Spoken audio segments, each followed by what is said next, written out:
ஆக முடியும், ஃபைனான்சியல் எப்படி நான் மேல வர முடியும், இதெல்லாம் சத்தியம், இதெல்லாம் ஒரு கோட்பாடுகள், இதெல்லாம் ஒரு பிரமாணங்கள், இதெல்லாம் ஒரு ஆண்டு வைத்திருக்கிற அடிப்படை சத்தியம். ஒரு லா மாறி இல்லைங்களா? இப்ப இந்த பிரின்சிபல்ஸ் எல்லாம் ஏன் இதெல்லாம் கற்றுக்கொள்ளணும்? இது ஆண்டவர் ஏற்படுத்தி வைத்திருக்கிறார். இதுக்கு செட் ஆச்சு வச்சுங்களா, வாழ்க்கை வேற மாதிரி மாறும். இப்போ புவியீர்ப்பு சக்தின்னு வேலை செய்யுது இல்லைங்களா, லா ஆஃப் கிராவிட்டின்னு வேலை செய்யுது. இப்போ நீங்க எது பண்ணாலும் கீழே விழும். வயசானவர் நடந்து குடிச்சாலும் அவர் விழுவாரு, சின்ன குழந்தை விழுந்தாலும் விழு. ஏன்னா இது இவங்களுக்காக அவங்க வேலை செய்யல, அது ஒரு பிரமாணம், அது ஒரு லா. புவியீர்ப்பு சக்தி லா ஆஃப் கிராவிட்டி ஒரு பிரமாணம் வேலை செய்யும்.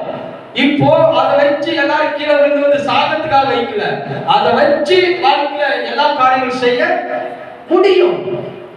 அதே மாதிரி மேல தூக்குற ஒரு சக்தி